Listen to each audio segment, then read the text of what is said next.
Hey, welcome back, students. In this video lesson, I want to go ahead and talk to you about nuclear reactions, and I want to take some time to actually explain what these are and how we use them. And then in the next videos, I want to show you how to go ahead and balance these things. Okay, so for right now, let's just explain them. From a previous video lesson, if you watched the lessons on nuclear decay, you would have learned about alpha, beta, gamma, and positronic capture or emission and electron capture. And so let me show you some of those. So let's go ahead and look at alpha. And so let's look at this here.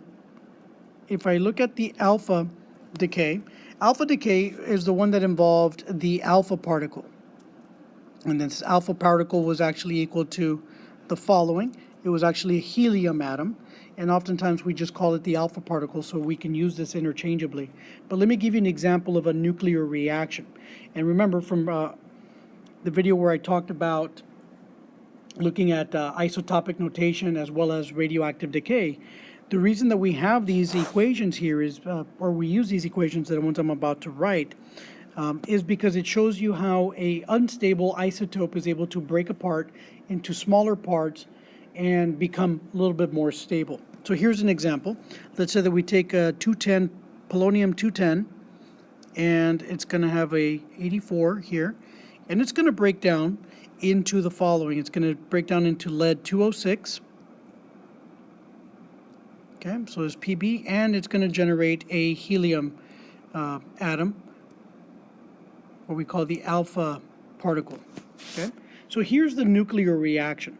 And so nuclear reactions identify several parts, and let me just show you here. Whenever you see the atom, this arrow here, you want to go ahead and draw a line. The reason we draw the line is because on the left side of the arrow here, this is what we've got. This portion here represents the reactant. In this case, it's not really reacting with much, but this is going to be the unstable atom.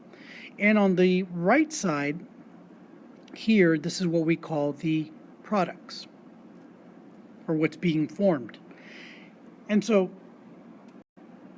nuclear reactions of this nature here, for the reactant, the nuclear reactant is usually going to be unstable. And it's going to want to reach products that are stable. So the products are going to be stable, even if it's only temporary. Okay, so this is the general layout of the nuclear reaction.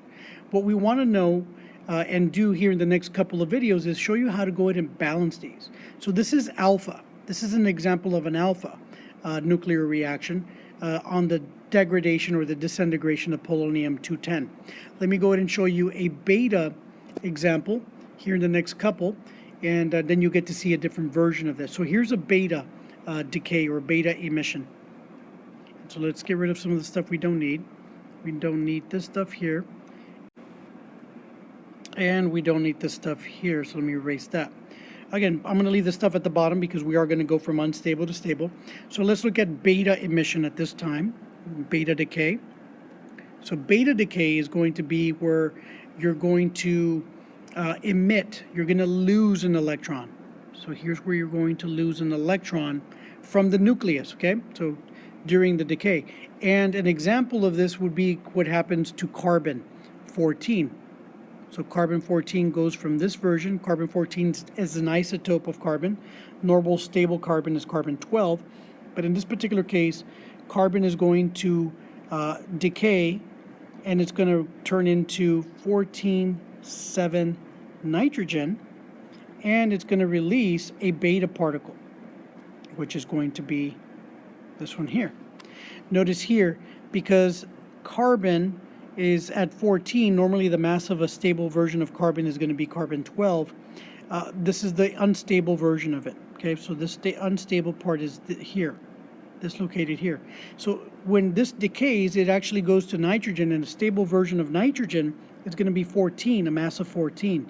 We know that nitrogen is also going to have a total number of 7 protons, and so if it is able to gain 7 protons, it is able to do this because if we go ahead and lose this beta particle, you actually wind up getting, in this particular case, you wind up actually forming the nitrogen as a result of losing that electron.